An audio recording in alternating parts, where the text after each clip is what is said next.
32절로 35절의 말씀입니다. 사도행전 4장 32절로 35절의 말씀. 우리 4절인데 이번 말씀은 좀 한 목소리로 같이 봉독하도록 하겠습니다. 믿는 무리가 한 마음과 한 뜻이 되어 모든 물건을 서로 통용하고 자기 재물을 조금이라도 자기 것이라 하는 이가 하나도 없더라. 사도들이 큰 권능으로 주 예수의 부활을 증언하니 무리가 큰 은혜를 받아 그 중에 가난한 사람이 없으니 이는 밭과 집 있는 자는 팔아 그 판 것의 값을 가져다가 사도들의 발 앞에 두매 그들이 각 사람의 필요를 따라 나누어 줌이라. 아멘. 우리가 선교하시는 하나님이라는 주제로 말씀을 나누고 있죠. 첫 주에는 계속 복습을 좀 합니다. 우리 하나님은 선교하시는 하나님이시다. 그래서 선교의 주체는 교회가 아니다. 하나님이시다. 하나님은 좀 극단적으로 말씀드리면 교회가 없어도 선교하실 수 있는 분이시고, 그래서 요즘 새벽에도 반복적으로 나누고 있지만 우리 하나님께 매우 중요한 것은 어떤 사건이 일어났을 때, 어떤 일이 일어났을 때 그 일과 그 일에 연관된 사람들의 입장이 물론 하나님께 중요하시지만 궁극적으로 하나님께 중요한 것은 어떤 일이 일어났을 때 하나님의 이름이 어떤 평가를 받느냐, 어떤 평판을 하나님이 얻게 되시느냐 하는 것이 하나님께서 세상을 치리하실 때 가장 중요한 관심사 가운데 하나다라는 말씀을 첫 주에 드렸습니다. 둘째 주는 우리는 모두 아브라함의 자손이기 때문에 아브라함에게 주셨던 선교적인 사명이 우리 모두에게 있다. 그 가르침을 요약하면 가서 복이 되라. 그것이 우리에게 하나님께서 주신 선교적 명령이라고 하는 것이죠. 세 번째 주에는 출애굽이 하나님의 구원과 하나님의 선교를 상징하는데 그 출애굽을 해석할 때 우리는 총체적, 그러니까 정치, 경제, 사회, 종교 혹은 영적인 이런 모든 영역의 구원이 우리 하나님이 추구하시는 구원이고 우리가 추구하는 선교다라는 말씀을 드렸고요. 지난주에는 그런 하나님의 구속, 구원이 구체적으로 표현된 사회의 이상, 모델을 하나님은 희년으로서 우리에게 제시해 주셨다. 희년은 50년마다 종이 해방되고 재산이, 땅이 본래 소유자에게 돌아가는 공평한 분배를 가지고 다시 시작하는 기회를 주는 제도적인 장치였다고 말씀을 드렸습니다. 그리고 그 신학적인 고백은 땅도 하나님의 것이고 사람도 하나님의 백성들이고, 그래서 어떤 땅도 아무도 영구히 소유할 수 없고 어떤 사람도 다른 사람 밑에 영구히 있어서는 안 된다. 적어도 50년마다 한 번씩은 해방의 자유가 주어져야 한다. 이것이 하나님께서 우리에게 주신 희년의 법칙이라는 말씀을 드렸습니다. 그러면서 제가 매우 부담되는 말씀이지만 저의 소신을 또 말씀드렸죠. 오늘날의 우리의 경제 상황을 볼 때 희년을 우리가 실천할 수 있는 방안이 무엇인지를 30대 때 계속 고민을 해보았는데 저에게 한 가지 아이디어는 상속, 유산의 문제다. 그래서 얼마나 내가 하나님으로부터 받아서 이 땅에서 사용하고 누리는 것 가운데 다시 이것은 하나님의 것입니다 하고 돌려드리고 자손에게 물려주지 않는 것이 늘어날수록 우리는 희년의 정신에 따라 사는 것이지 않을까라는 말씀을 드렸죠. 근데 그러고 나서 한 이틀인가 3일이 지났는데 신문에 기사가 하나 났습니다. 여러분 보셨는지 모르겠지만 신영균 씨 아세요? 배우? 올해 91세신데 그분 사진이에요. 91세신데 굉장히 멋쟁이시더라고요. 중앙일보의 신문 기사 타이틀이 뭐냐면 500억 기부한 91세 배우 신영균, 이렇게 500억을 기부했는데 오늘은 앞으로 못 가는구나, 과일 때문에. 500억을 기부를 한 91세 배우 신영균 씨인데 그분이 뭐라고 인터뷰를 했냐면 내 관에는 성경책 한 권만 넣어달라고 그렇게 중앙일보에 인터뷰를 한 거예요. 그래서 기사를 쭉 읽어봤더니 이렇게 기자가 인용을 했더라고요. 이제 내가 나이 90을 넘었으니 살아봐야 얼마나 더 살겠습니까? 그저 남은 거 다 베풀고 가면서 인생을 아름답게 마무리하고 싶습니다. 나중에 내 관 속에는 성경책 하나 함께 묻어주면 됩니다. 이렇게 인터뷰를 했어요. 그리고 사연을 보니까 지금 당장 뭐 현금 500억을 이렇게 남긴다기보다는 이분이 그동안 사회에 이미 환원한 자산들이 있어요. 제주 가신 분들 보셨는지 모르지만 영화박물관이라든지 이런 여러 시설들이 있는데 그런 시설들을 다 사회에 환원하고 가시겠다라는 취지를 다시 한번 분명히 밝히신 거죠. 그래서 이분이 저 성경책에 아까 그 사진에 보시면 제일 좋아하는 성경 구절을 고린도전서 15장 10절로 이렇게 필사를 거기다 또 메모를 해서 쓰셨더라고요. 그 말씀이 뭐냐면 내가 나 된 것은 하나님의 은혜로 된 것이니 내게 주신 그의 은혜가 헛되지 아니하여 내가 모든 사도보다 더 많이 수고를 하였으나 내가 한 것이 아니요 오직 나와 함께 하신 하나님의 은혜로다. 그걸 기자한테 읽어준 다음에 이렇게 인터뷰를 마쳤어요. 이런 말씀 때문에 오늘날 신영균이 있다는 얘기입니다. 하하하. 막 그 음성으로 들리는 것 같아요. 그분의 웃음소리가. 마침 제가 희년과 유산의 문제를 설교했는데 바로 2, 3일 안에 그렇게 이런 인터뷰를 보니까 좀 의미 있게 느껴져서 오늘 설교를 시작하면서 우리 교우들과 함께 나눕니다. 그런데 이 크리스토퍼 라이트가요, 이 하나님의 선교라는 책을 써나가면서 여기쯤에서 이런 이야기를 해요. 뭐라고 얘기를 하는가 하면 지금 아까 쭉 정리해드린 그런 메시지를 사람들에게 강의도 하고 글도 쓰고 이러면 요 지점에 이르면 반드시 이런 질문이 나온답니다. 그 질문이 어떤 질문이냐면 교수님, 이건 구약 얘기 아닙니까? 신약에는 이런 메시지가 없지 않습니까? 예수님은 정치에 관여하지도 않고 로마 제국에서 그렇다고 이스라엘을 해방시키신 것도 아니고 바울도 노예 해방 운동을 한 것도 아니고요. 신약에서, 구약은 모르겠지만 적어도 신약에서의 선교는 전부는 아니더라도 주로 복음을 말로 전하는 전도 이야기 아닙니까? 신약에는 선교, 이런 총체적 선교, 이런 메시지가 약하지 않나요? 하는 질문을 요 지점에 이르면 많이 받는다는 거예요, 학자들이. 그래서 한 부분을 이런 설명을 할애를 하는데 이건 비단 하나님의 선교와 구원에 대한 것뿐만이 아니라 신약과 구약의 관계를 이해하는 데도 매우 큰 도움이 되기 때문에 오늘 그 부분을 좀 말씀드리려고 해요. 그럴 때 결국 말씀드리려고 하는 주제는 뭐냐면 신약은 구약을 전제하고 있다는 겁니다. 이걸 잘 이해하는 게 중요해요. 서로 배타적이지 않다는 거예요. 오히려 신약은 구약을 전제하고 읽어야 되는 책으로 주어졌다 하는 부분을 이해하는 것이 중요합니다. 몇 번 말씀을 인용해 드렸지만요, 우리는 사도 바울이 율법주의자들하고 싸우는 장면들을 주의 깊게 보다 보니까 율법이 나쁜 건 줄 아는데 율법은 하나님이 이스라엘 백성들의 삶을 구체적으로 하나님의 백성들로 살아갈 수 있도록 그 시대에 맞게 주신 거예요. 율법 자체가 문제는 아니라는 겁니다. 다만 율법은 그 시대에 맞게 새롭게 해석이 되어야 하는데 예수님이 오셨을 때 이스라엘 사람들이 그걸 못한 거예요. 그냥 문자에 얽매여 있었고요. 율법주의에 얽매여 있었고요. 예수님은 그래서 율법을 새 시대에 맞게 해석을 해주신 거예요. 그래서 지난주에도 인용했지만 마태복음 5장 17절과 18절에 보면 내가 율법이나 선지자를 폐하러 온 것이 아니다. 완전케 하러 왔다. 진실로 너희에게 이르노니 천지가 없어지기 전에는 율법의 1.1획도 결코 없어지지 아니하고 다 이루리라. 그러면 이 예수님의 말씀을 지난주에 우리가 나눈 희년 이야기에 접목하면 희년을 율법으로 우리에게 주신 하나님의 뜻이 정신이 신약 시대라고 해서 사라지지 않는다는 거예요. 이 말씀을 근거로 하면 우리 지금 크리스천으로 이 땅을 살아가는 사람들에게도 희년이라고 하는 율법은 여전히 윤리적으로 신학적으로 가치가 있는 가르침이라고 하는 것입니다. 그것이 이 예수님의 말씀을 우리가 정확하게 이해하는 거라고 저는 믿어요.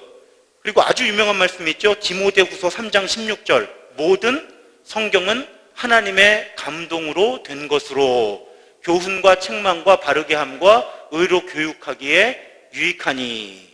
여러분, 이 말씀이 기록되던 때에 신약 성경은 없었습니다.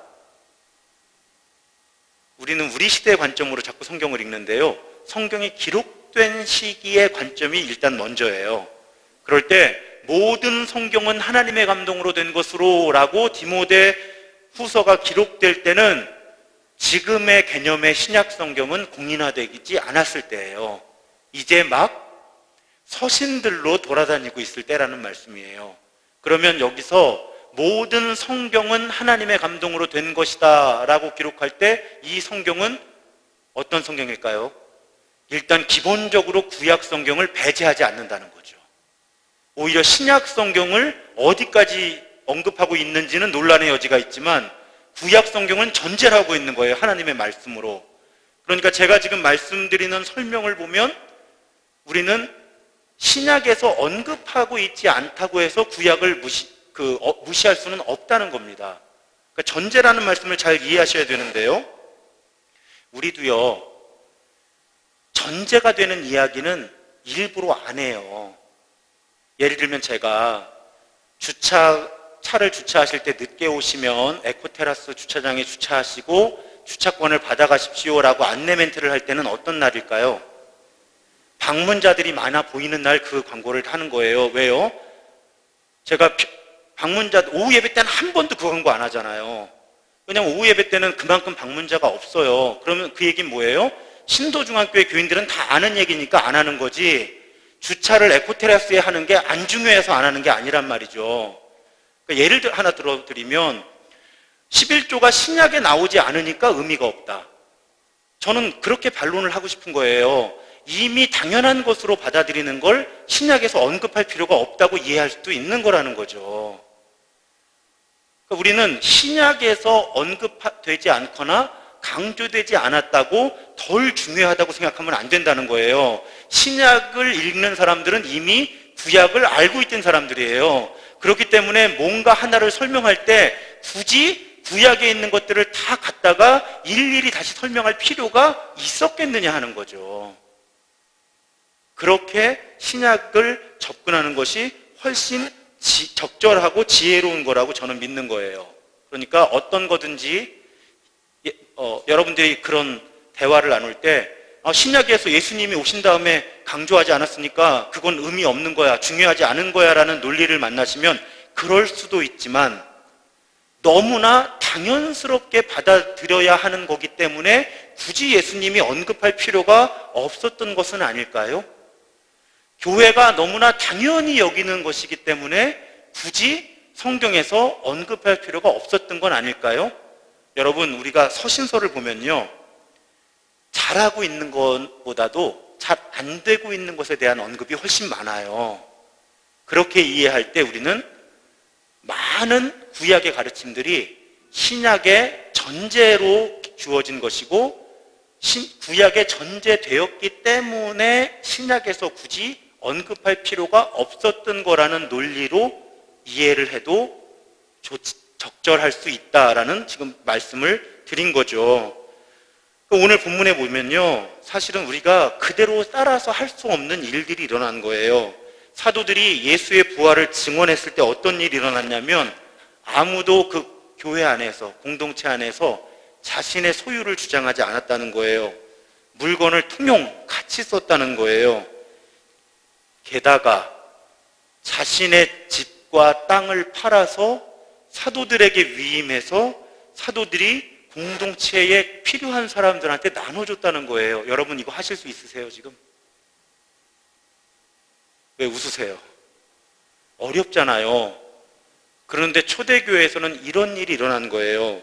여러분, 아까 처음에 그런 말씀 드렸죠. 신약에서는 총체적 구원, 총체적 선교 이런 것이 없이 주로 말로 복음 전하는 이야기가 아닙니까? 아니요. 도저히 흉내낼 수 없는 우리 입장에서는 그런 총체적인 삶의 변화가 일어나고 있었던 거예요. 물건을 같이 쓸 뿐만 아니라 재산을 팔아가지고 사도들에게 위임해서 각 사람의 필요에 따라서 나눠 써서 공동체 안에 가난한 사람이 없던 공동체가 초대교회예요. 그럼 아까 11조 이야기도 말씀드렸지만 이런 공동체의 11조 얘기를 뭐하러 해요? 이미 전 재산을 교회가 공용하고 있는데 여기서 11조가 무슨 의미가 있어요? 이해가 되시죠? 제가 무슨 이야기를 하고 있는 것인지. 우리가 자꾸 내가 보고 싶은 관점만 가지고 성경을 읽으니까 이런 본문들이 얼마나 중요한 것인지 잘 다가오지 않는 거예요.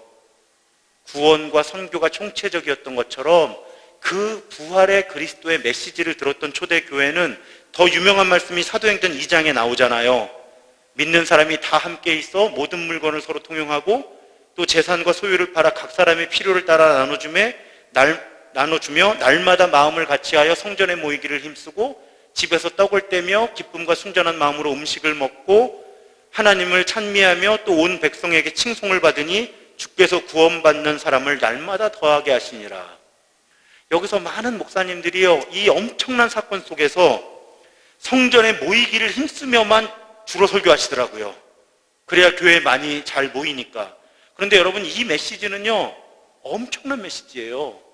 구원이 총체적인 거라는 거예요. 그래서 그 메시지를 들은 사람들은 정치의식도 변했고요, 경제관도 변했고요, 신분에 대한 이해도, 사회적인 인식도 변했고요, 다 변했다는 거예요. 아예 사는 방식이 변했다는 거예요. 얼마나 더 총체적인 구원과 총체적인 선교를 증언하는 본문을 제시할 필요가 있냐는 거예요. 우리는 이 본문을 그런 각도로 읽지를 않았을 뿐이라는 거죠. 신년을 통해서 하나님께서 추구하고자 하셨던 하나님의 나라, 하나님의 통치는 초대교회 가운데 이미 드러나기 시작했던 거죠. 정치, 경제, 사회, 영적으로 아주 급진적으로 개혁되는 공동체. 로마의 정권의 압제를 거부하고 재산을 다 통용하고 신분의 위아래가 없는 그런 공동체를 초대교회가 추구했다는 것을 성경은 분명하게 증언해주고 있는 거예요. 그것은 바로 우리가 나누고 있는 구원의 총체성과 선교의 총체성을 분명하게 증언해주고 있다는 거죠.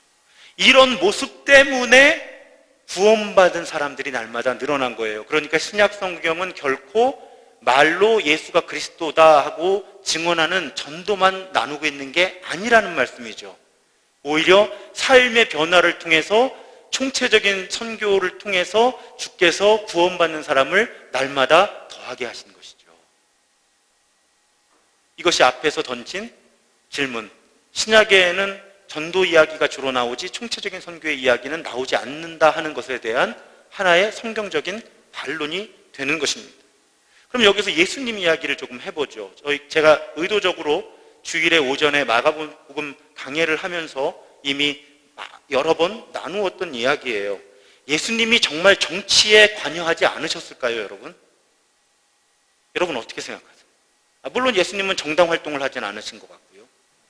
물론 예수님은 어떤 폭력적이거나 물리적인 힘을 사용하는 정치는 하지 않으신 것처럼 보입니다. 그런데 예를 들면요, 미국의 마틴 루터 킹 주니어 목사나 인도의 마하트마 간디 같은 분은 비폭력 저항을 통해서도 엄청난 정치적 영향력을 발휘합니다. 그러니까 꼭 물리력을 사용해야만 정치적인 행동이 되는 건 아니에요. 예수님이 얼마나 정치적인 인물이었는지를 이해하시려면 예수님이 십자가에 어떻게 못 박히셨는지를 살펴보시면 돼요. 결론적으로 말씀드리면 예수님은 정치범으로 십자가에 못 박히세요. 유대인의 왕이라는 죄명을 가지고. 여러분, 만약에 예수님이 이 땅에 오셔서 전하시고자 하는 메시지가 영혼 구원의 문제라면 왜 로마 정부가 예수를 십자가에 정치범으로 못을 박았을까요? 예수님은 당시 종교 권력에게도 위협이었고요, 로마 정부라고 하는 정치 권력에도 위협이었던 거예요. 예수님의 입에서 나오는 모든 말씀들이요, 당시 종교 지도자들과 정치 지도자들에게는 뜨끔뜨끔하게 위협으로 다가오는 거예요. 왜? 하나님의 나라, 하나님의 통치라고 하는 내용은 당시의 종교 지도자들과 정치 지도자들이 받아들일 수 없는 가르침이었거든요. 예수님은 당시에 정치 권력을 가진 사람들과 종교 권력을 가진 사람들이 결코 받아들일 수 없는 가르침을 하셨고요. 그들이 위협으로 받아들일 수밖에 없는 일들을 행하신 거예요. 여러분, 정치 권력이나 종교 권력자들의 입장에서 한번 생각해 보세요. 예수라는 사람이 움직이는데 병든 사람이 나아요. 예수라는 사람이 움직이는데 배고픈 군중들이 일용할 양식을 얻어요. 그래서 수천 명이 예수를 따라다녀요. 이것이 당시의 종교 지도자들과 정치 지도자들에게는 얼마나 큰 위협이었을까요? 본인들이 할 수 없는 일을 예수가 하고 있고요. 예수는 수천 명의 군중들과 함께 하면서 언제든지 자신들의 시스템을 무너뜨릴 수 있는 그런 위치의 인물이 되어가고 있었던 거죠. 그러니까 당시의 종교 권력과 정치 권력이 결탁을 해서 예수를 십자가에 못을 박습니다. 물론 그 모든 과정을 통해서 하나님은 십자가 사건을 통해 우리를 구원하시죠. 그렇지만 예수 그리스도는 결코 정치적이지 않았다라는 가르침은 사실은 성경을 읽는 방식에 있어서 조금 편협한 방식이 아닌가, 오히려 저는 그렇게 보는 것입니다. 성경을 정말 그 성경이 기록되었던 그 사회의 맥락에서 보면 예수님은 매우 정치 권력과 종교 권력의 위협적인 존재였던 거고요. 요한계시록이 계시록으로 묵시문학으로 기록되어야 되는 중요한 이유는 요한계시록이 로마 제국의 멸망을 예언하고 있기 때문이죠. 그렇기 때문에 예수 그리스도의 사역과 신약 성경의 모든 메시지는 당시 정치 권력과 종교 권력 모두에게 매우 혁명적이고 매우 체제 전복적인 메시지였다는 사실입니다. 지난주에 예수님이 스스로 자신의 사명 선언을 하시면서 내가 은혜의 해를 선포하러 왔다 이렇게 말씀하시잖아요. 그리고 당시에 구약을 아는 모든 사람들은 예수가 신년을 선포하러 왔나 보다라고 들었을 거라는 거죠. 그리고 신년은 정치, 경제, 사회가 새로워지는 때였고요. 예수님이 정치, 경제, 사회가 새로워지는 시대를 열기 위해 왔다고 스스로 선언하셨을 때 그것이 얼마나 정치, 경제, 종교, 사회 전반에서 큰 영향력 있는 메시지가 되었을까. 거기에 많은 사람들이 군중으로 참여한다면 우리는 그 전체 흐름을 볼 수 있어야 한다는 것입니다. 우리는 또한 초대교회가 박해를 받았다는 사실을 알고 있죠. 여러분, 죽은 사람의 영혼을 하늘나라로 보내는 게 복음이라면 왜 로마 정부가 또 오늘날에도 많은 정당하지 않거나 사회주의나 독재 정치가 교회를 핍박할까요? 한번 생각해 보세요. 만약에 기독교의 복음이라고 하는 것이, 기독교의 메시지가 사람이 죽었어요. 죽은 사람의 영혼을 천국에 보내는 것이 기독교 메시지의 본질이라면 교회는 정치적인 탄압을 받아야 할 아무런 이유가 없습니다. 그런데 왜 전 세계의 교회들이 부당한 독재 정권의 핍박을 받을까요? 복음을 제대로 전하면 정당하지 않은 정권은 위협을 느낄 수밖에 없어요. 복음을 제대로 전하면요, 정치, 경제, 사회적인 기득권을 가지고 다른 사람들을 어렵게 만드는 사람들은 긴장하지 않을 수가 없는 거예요. 그게 복음의 본질이에요. 그래서 초대교회도 그랬고 오늘날 전 세계의 교회들도 복음을 복음으로 전하기 시작하면 탄압을 받는 거예요. 정권의 위협이 되기 때문에 그런 것이죠. 이것이 복음이 갖고 있는 총체적인 구원과 총체적인 선교의 메시지인 거예요. 신사참배, 우리 한국교회가 경험했던 사건이잖아요. 한쪽에서는 이것은 정치적인 행위다. 한쪽에서는 그냥 오로지 종교적인 행위다. 그런데 이 두 가지는 깨끗하게 분리되는 것이 아니죠. 그래서 신사참배를 거부한 교회는 순교를 하는 겁니다. 만약에 일본 사람들이 주장했던 것처럼 신사참배가 순전히 종교적인 행위라면 왜 굳이 사람을 죽이기까지 했겠어요?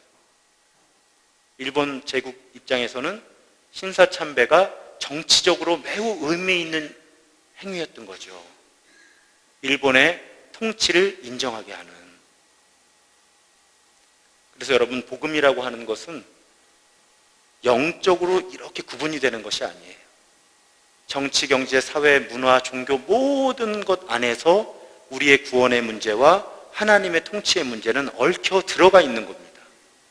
성경은 처음부터 끝까지 이 이야기를 하고 있는데 우리 한국교회가 복음을 들었던 상황이 일본 제국시대와 한국전쟁과 이런 시대에 복음을 들었기 때문에 오늘 조금 있다가 예배 마치고 선교 특강에서 이야기 나눌 텐데 한국의 복음을 전한 선교사님들과 한국교회 지도자들이 교회 생존을 위해서 일부러 정치적인 해석을 교회로부터 분리를 시켰어요. 그래서 한국의 대부분의 교회들이 성경이 본래 가지고 있는 총체적인 복음의 특징을 이해하지 못하고 영적이다 해가지고 따로 그 영역만 구분해서 성경을 읽고 해석하는 훈련을 오랫동안 받아온 겁니다. 그러다가 오늘날 민주화된 사회 속에서 이제 교회가 그런 압박을 받을 필요가 없으니까 제가 지금 나누는 것처럼 총체적인 구원, 총체적인 선교, 하나님 나라의 복음, 이제 이런 이야기를 편하게 할 수 있는 나라가 된 거죠, 우리나라가. 그래서 비로소 이제 한국교회가 선교 120년이 지나서 이런 구원과 선교를 총체적으로 보는 관점들이 요즘에 비로소 굉장히 활발하게 이루어지고 있는 거예요. 이건 우리 한국교회의 역사 속에서도 그 이유를 발견할 수 있어요. 그러니까 예를 들면 일본 제국이 한국교회를 핍박할 때 선교사들 입장에서는 복음을 전한 한국의 어린 교회들이 생존하게 하는 것이 중요했던 거죠. 그러니까 한국교회가 생존하게 하기 위해서 일본 정부가 요구하는 정치적인 요구들을 받아들이면서 복음을 영적인 것으로 바꿨고요. 그리고 한국 사회가 독재 시대를 지날 때도 독재 정권은 복음을 싫어해요. 그래서 목사님들이 설교하다가 많이 문제가 됐죠. 그러니까 자연스럽게 교회가 정치적인 메시지를 분리해내서 영적이다 하는 것만 따로 다룬 거예요. 근데 그것은 결과적으로 볼 때 제가 계속 말씀드리고 있는 복음과 하나님 나라와 선교와 모든 이런 메시지가 갖는 총체성에서 한국교회는 영적인 영역만 따로 구분해온 그런 흐름 속에 우리들이 살아왔던 거고 지금 이제 그런 부분들을 시야를 막 확대해 나가고 있는 그런 흐름 가운데 한국교회가 있는 겁니다. 그럴 때 오늘 마무리는 십자가 이야기를 좀 해보고 싶어요. 크리스토퍼 라이트는 십자가를 통한 구원 사건을 이렇게 정리합니다. 복잡해서 제가 자막으로 준비를 해달라고 했는데요. 십자가를 통한 구원의 사건은 첫 번째 어떤 이렇게 성격을 요약할 수 있냐면 죄는 처벌받아야 하고 죄인들은 용서받아야 한다. 그래서 십자가가 필요했다는 거예요. 두 번째, 악은 물리쳐야 하고 인류는 자유롭게 해방되어야 한다. 그래서 예수님이 십자가를 지셨다는 거예요. 사망, 죽음은 파괴되어야 하고 생명과 불멸, 영생이 나타나야 하기 때문에 예수님은 십자가를 지셨다는 거예요. 원수들은 서로에 대해 그리고 하나님에 대해 화해해야 하기 때문에 예수님은 십자가를 지셨다는 것입니다. 그리고 피조물 전체가 회복되어야 하고 창조주와 화해되어야 하기 때문에 예수님은 십자가를 지셨다는 거예요. 이건 크리스토퍼 라이트가 성경 전체를 뒤져서 십자가가 우리에게 왜 필요했는지를 5개의 논리로 요약한 겁니다. 제가 지금 내년에 고난주간에는 특별 새벽 기도를 하면서 십자가 설교를 좀 했으면 좋겠다 하는 계획을 좀 세워보고 있는데 언젠간 여러분들에게 이 5개의 주제가 시리즈 설교로 다가갈 거예요. 근데 우리가 십자가를 그렇게 찬양하고 십자가가 중요하다고 생각하지만 여러분 이렇게 설명할 수 있으세요? 우리들 대부분이 사실은 첫 번째 설명밖에 못해요. 예수님이 십자가를 왜 지셨어요? 하면 우리를 용서하시기 위해서. 그러니까 사실은 우리들 가운데 많은 분들은 십자가를 성경이 증언하는 5가지 이유 가운데 한 가지 이유밖에는 이해를 깊이 못하고 계신 거죠. 다시 한번 자막을 보여주시면 우리의 죄가 용서받아야 하기 때문에 십자가가 필요했고요. 악에서부터의 영원한 승리를 선포하기 위해서 십자가가 필요했고요. 죽음을 넘어선 영원한 생명이 이 땅에 필요했기 때문에 십자가가 필요했고요. 사람들이 서로 간에 그리고 하나님 간에 화해해야 되기 때문에 십자가가 필요했고요. 나아가서 사람들의 문제가 아니라 모든 생태계와 피조물들이 회복되어야 하기 때문에 십자가가 필요했다는 거예요. 이 중에 마지막 5번째는 정말 생소하시죠? 우리는 사람 문제 생각하기도 바빠서 피조물들 문제까지는 생각을 못 하잖아요. 근데 성경에 그런 단서가 되게 많은데 우리가 못 본 거예요. 골로새서 1장 20절을 볼까요? 자, 함께 읽겠습니다. 시작.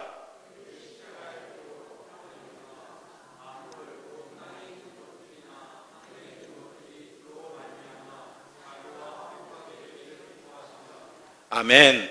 그러니까 예수님이 십자가의 피로 화평을 이루셨는데 우리 사람들끼리의 화평만 이루신 것이 아니라 만물, 모든 것, 땅에 있는 모든 것들이나 하늘에 있는 모든 것들이 다 그리스도와 화목하게 되기를 기뻐하심이라. 그러니까 구원의 대상, 나중에 이 부분 가지고도 설교를 한번 해야 되는데, 자, 구원의 대상은 사람들인가요? 모든 피조물인가요? 모든 피조물이죠. 근데 우리가 이런 성경 본문을 읽는 훈련을 받지 않았기 때문에 구원하면 우리는 자연스럽게 사람만 생각하는 거예요. 그런데 성경은 일관되게 서신서들을 통해서 예수 그리스도의 십자가는 만물을 구원하는 십자가라고 가르치는 거예요. 그래서 언젠가 한번 설교를 해야 되는데, 여러분 집에 키우시는, 함께 하시는 반려동물들, 개나 고양이도 구원 받아야 될까요? 구원 안 받을까요? 자, 이러면 이제 헷갈리시죠? 그런데 그 구원의 정의를 어떻게 할까? 이것도 다르게 성경을 우리가 분석을 해보아야 하는데, 적어도 지금 제가 나눈 말씀의 맥락에서 보면 동물들도 구원의 대상이에요? 아니에요? 구원의 대상인 거예요. 만물이라고 하잖아요. 만물, 성경이. 제가 지금 골로새서 1장 20절만 제시해서 그렇지 근거는 많아요. 근거는 많습니다. 예수의 십자가는 사람들만을 위한 거예요? 모든 생태계를 위한 거예요? 모든 생태계를 위한 거예요. 우리가 환경을 보호해야 되는 신학적인 이유가 여기 있는 거예요. 그건 나중에 또 날 잡아서 말씀을 드리겠습니다. 그러니까 복음은, 십자가는 사람한테만 좋은 소식이에요? 만물 전체에 좋은 소식이에요? 만물 전체에 좋은 소식이라는 걸 성경은 분명하게 가르쳐주고 있는 거예요, 우리한테.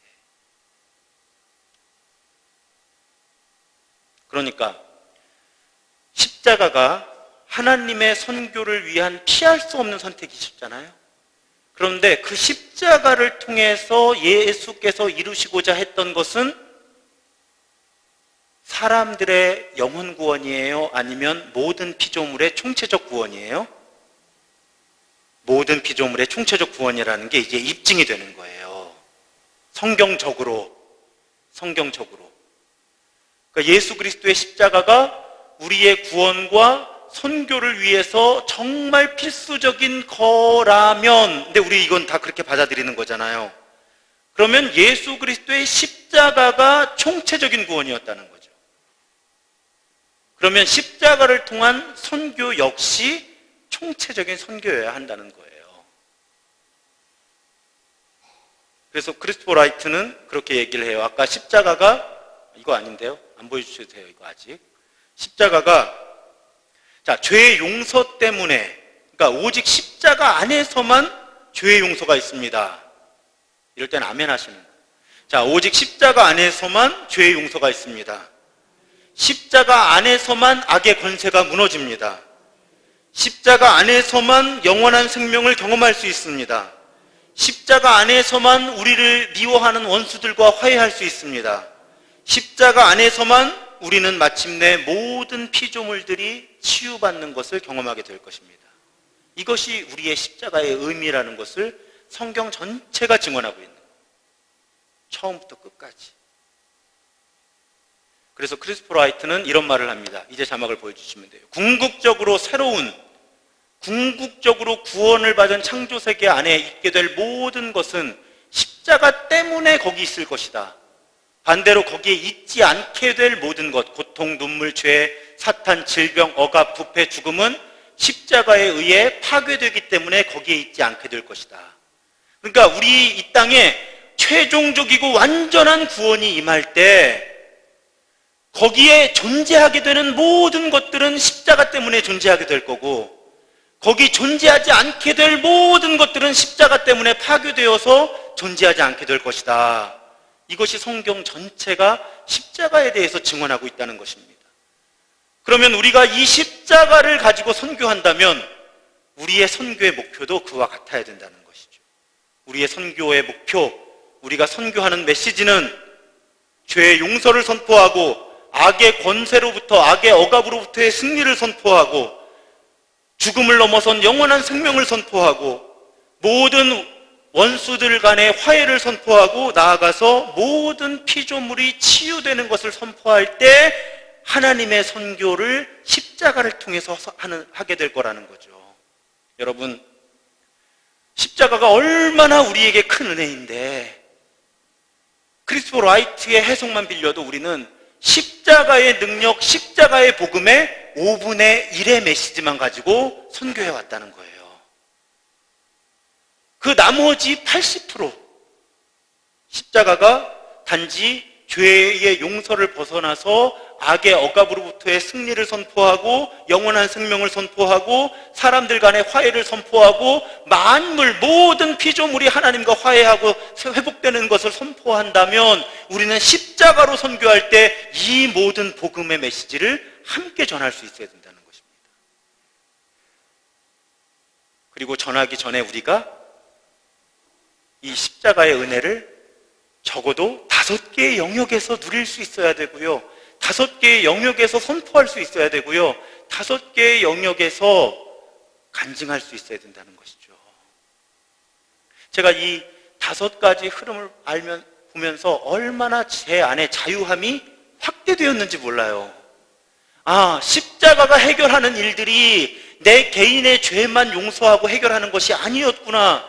십자가의 구원은 온 세상의 모든 타락한 문제들을 해결하는 것이었구나. 십자가의 능력은 우리 사람들 안에서만 영향력이 있는 것이 아니라 하나님께서 지으신 심지어는 무생물들까지 만물이니까요. 모든 것들을 구원하시는 능력이 십자가에 있었구나. 내가 그것을 깨닫지 못하고 누리지 못하고 있었고 나아가서 그 십자가의 복음으로 전도하고 선교하지 못하고 있었구나.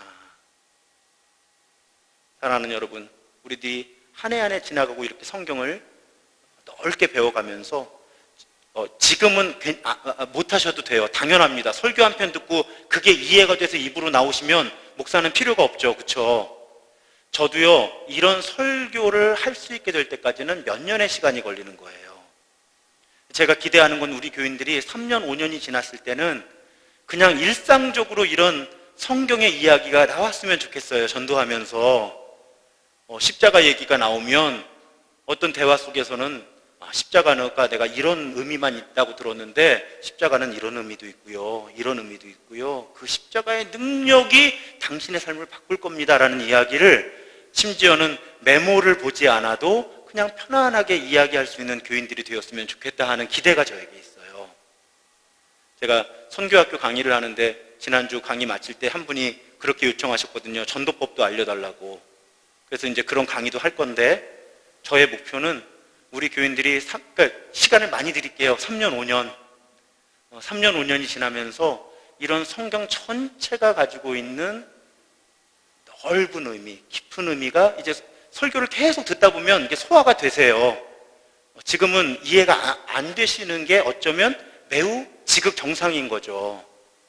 제가 우리 아버지랑 맨날 싸운다고 말씀드리잖아요. 그런데 계속 반복해서 들으시다 보면 이렇게 가랑비에 옷 젖듯이 어느 날 우리 교인들이 일상 속에서의 대화의 언어가 확 넓어지는 날이 올 거고요. 성경 전체를 훨씬 깊이 있게 이해하는. 그래서 제가 우리 교우들하고 얘기할 때 제가 설교했던 메시지가 그분 안에서 녹아들어서 이야기가 나올 때 저는 알잖아요. 얼마나 행복한지 몰라요. 아, 내가 이렇게 말씀을 전했더니, 내가 이렇게 강의를 했더니, 아, 이분이 이게 본인 안에서 이렇게 해석이 되고 소화가 돼서 그냥 목사랑 일상적인 대화를 나누고 있는데 이런 신학적인 관점이 이분의 입술에서 어쩌면 본인도 깨닫지 못하고 계신지 몰라요. 그 얘기를 하시면서. 근데 저는 알죠. 다시 이제 오늘 설교를 마무리를 하면요. 총체적인, 하나님의 선교는 총체적인 선교인데 총체적인 선교를 위해서는 우리가 십자가가 총체적임을 인정해야 되는 거예요. 그 증거는 오늘 많은 본문들을 제가 나열하지 않았지만 성경 전체가 일관적으로 증언하고 있는, 다시 한번 보여주실래요? 저 5가지 십자가가 우리를 구원하는 논리. 죄는 처벌받아야 하고 죄인들은 용서받아야 합니다. 악은 극복되어야 하고요. 사망은 파괴되고 영생을 누릴 수 있어야 되고요. 원수들은 서로에 대해서 화해해야 하고요. 사람을 벗어난 모든 피조물이 창조주와 화해하게 하기 위해서 예수님은 십자가를 지신 것입니다.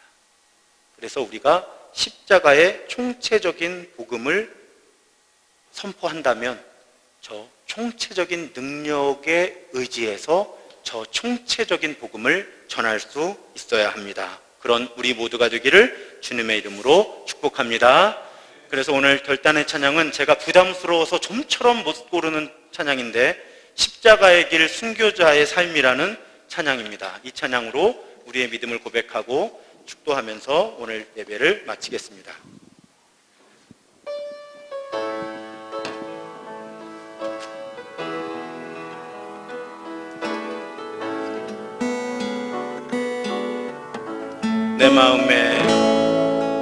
내 마음에 주를 향한 사랑이 나의 말엔 주가 주신 진리로 나의 삶에 주의 은물 채워주소서.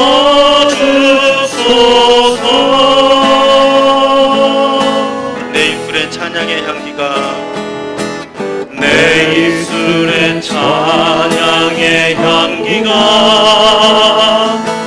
두 손에는 주를 닮은 섬김이 나의 삶에 주의 흔적 남게 하소서. 우리 일어나서 찬양하겠습니다. 하나님의 사랑이 영원히 함께하리. 하나님의 사랑이 영원히 함께하리. 십자가의 길을 걷는 자에게 순교자의 삶을 사는 이에게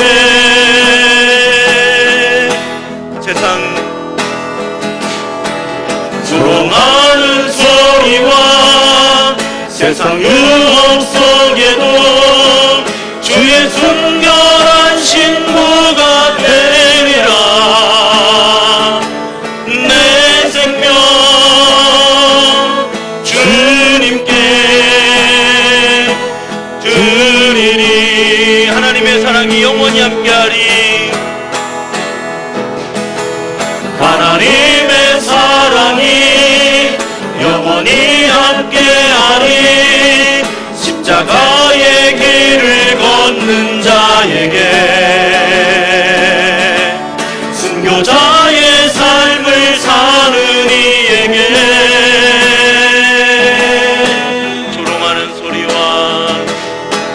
조롱하는 소리와 세상 유혹 속에도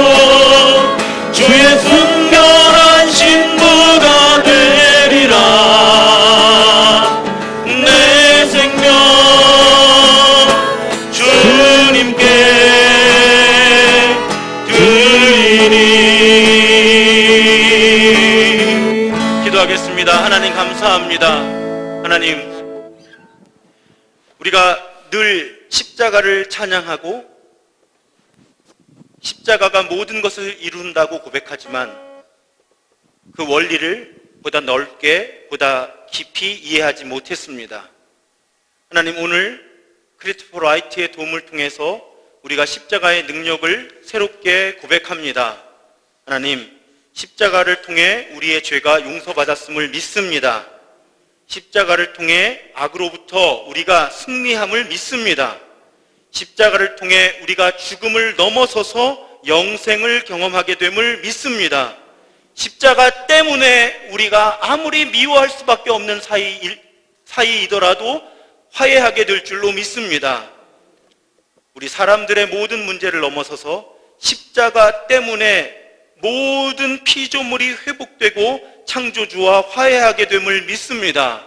하나님, 우리가 이 모든 십자가의 능력을 고백하게 하여 주시고 이 십자가가 꿈꾸는 세상을 향해 선교하게 하여 주시옵소서.